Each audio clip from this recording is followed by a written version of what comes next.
In 5 seconds, imagine a scenario. China annexing Taiwan without a single shot fired. Impossible. Super. The silent war of attrition, economic and psychological blockade. The idea of armed conflict between China and Taiwan is terrifying, but the real danger to the island might not come from an amphibious invasion.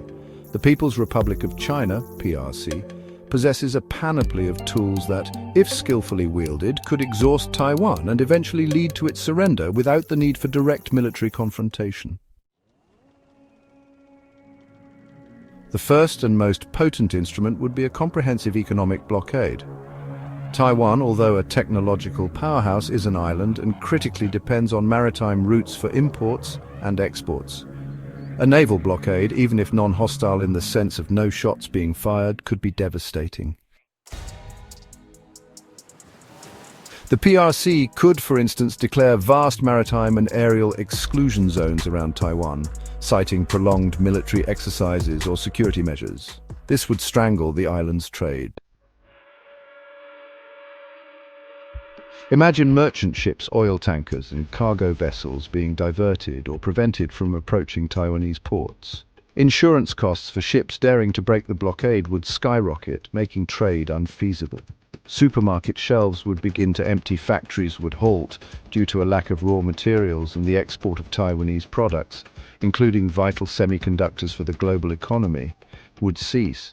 Internal economic pressure would escalate exponentially, leading to protests and social instability.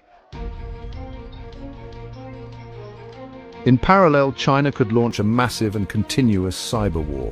Coordinated attacks on Taiwan's critical infrastructure, power grids, communication systems, financial institutions, transportation would cause chaos. The goal wouldn't be to destroy, but to disorganize and demoralize.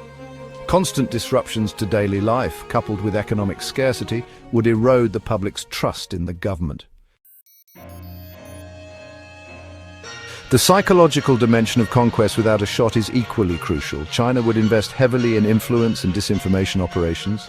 This is already observed today, with the dissemination of pro-Beijing narratives and the exacerbation of social divisions within Taiwan. In a crisis scenario, this campaign would be dramatically intensified.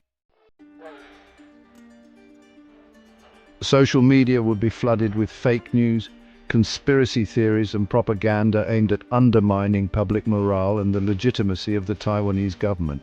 Messages such as "the United States will not come to your aid, resistance is futile," or "your government is failing to protect you" would be ceaselessly repeated. The goal is to create an environment of hopelessness and distrust. China would also exploit existing political fissures in Taiwan. Taiwanese society, while largely favoring the maintenance of the status quo, has voices that advocate for closer ties with the mainland. In a moment of crisis, these groups could be activated and encouraged to advocate for a peaceful solution, which in practice would mean surrender. Coordinated protests, strikes, and civil disobedience campaigns could be fostered, creating the image of a society in internal collapse. A key element for the success of this strategy would be the neutralization of international support. China would employ its diplomatic and economic influence to discourage any external intervention. Countries that depend on the Chinese market or have significant debts to Beijing would be pressured to maintain a non-interventionist stance. Instead of a declaration of war, China could present its actions as internal affairs or anti-terrorism measures, making it difficult for other countries to justify military intervention. The idea would not be an open invasion, but rather a gradual and seemingly legitimate siege. The United States, while committed to Taiwan's defense through the Taiwan Relations Act, would face a dilemma. Militarily intervening in a scenario where there hasn't been a direct attack, but rather a peaceful blockade, would be extremely complex and risky. China could argue that any attempt to break the blockade would be an act of aggression against its sovereignty. Furthermore, China could launch a diplomatic offensive to isolate Taiwan, cancelling trade agreements, withdrawing diplomatic recognition from countries that support Taiwan, and using its veto power in international bodies to block any resolutions contrary to its actions. The pressure would be for the international community to accept the new reality. If the strategy of attrition and psychological pressure were successful, Taiwan would reach a breaking point. The economy would be in tatters, society in turmoil, and the morale of the armed forces and the general population would be low. At that moment, Beijing could offer a peaceful reunification proposal, presented as the only way out of the crisis, with promises of autonomy and prosperity. The price of resistance at that point would seem intolerably high. Surrender would not be an act of force, but of exhaustion.